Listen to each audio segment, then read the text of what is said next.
If you've ever wondered why two simple letters feel impossible to say, you're about to discover the hidden psychological reason that has nothing to do with being nice. Most people think saying no is about people-pleasing or lacking confidence, but the real culprit is buried much deeper in your psychology. And once you understand what's really happening in your brain, everything changes. Here's what's actually happening when you can't say no. Your brain is treating every request like a survival threat, and there's a scientific reason why.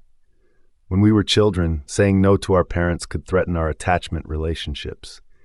Your developing brain interpreted this as literal danger to your survival, so your mind created guilt as a warning system to keep you safe by ensuring you stayed compliant and accepted. This survival mechanism worked perfectly when you were 5 years old and dependent on your caregivers. But now as an adult, that same system is still running in the background, treating your boss's unreasonable deadline or your friend's last-minute favor like a life-or-death situation. The problem isn't that you're too nice.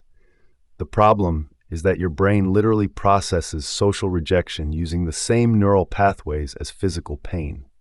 Saying no doesn't just feel uncomfortable, it feels dangerous. This creates what psychologists call role overload. You take on more responsibilities than you can reasonably manage because your brain can't distinguish between genuine threats and normal social situations. Every time someone asks something of you, that old childhood programming kicks in, flooding you with guilt and fear if you even consider refusing. But here's the hidden cost nobody talks about. Each time you say yes when you want to say no, you're accumulating what I call resentment debt. You're literally building anger and frustration inside yourself that has to go somewhere.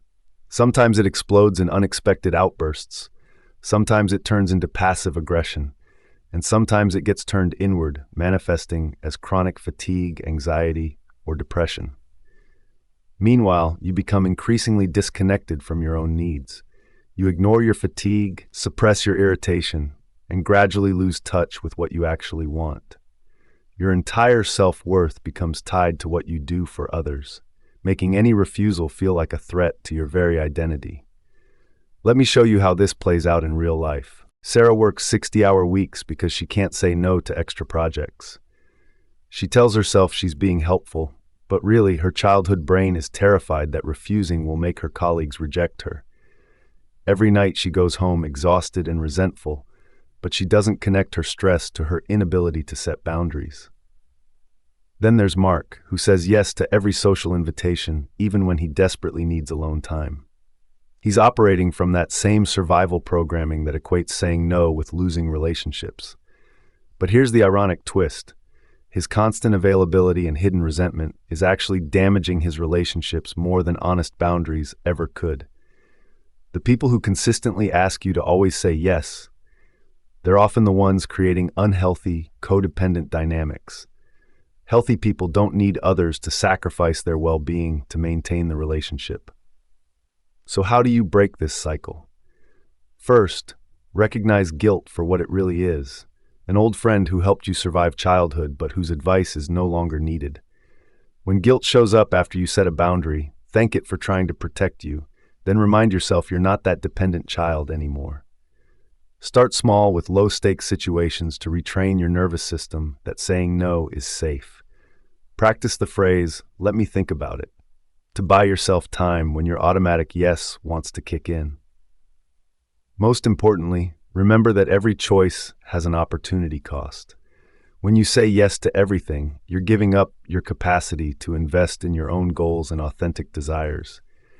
You're not being selfish by having boundaries. You're being responsible for your own well-being, which ultimately makes you more available for the relationships and commitments that truly matter. Your assignment this week is simple but powerful. The next time someone makes a request, pause and ask yourself, am I saying yes because I want to, or because I'm afraid of what will happen if I don't? That moment of awareness is where real change begins. If this resonated with you, subscribe for more psychology insights that help you understand the hidden patterns running your life. And let me know in the comments, what's the hardest situation for you to say no in?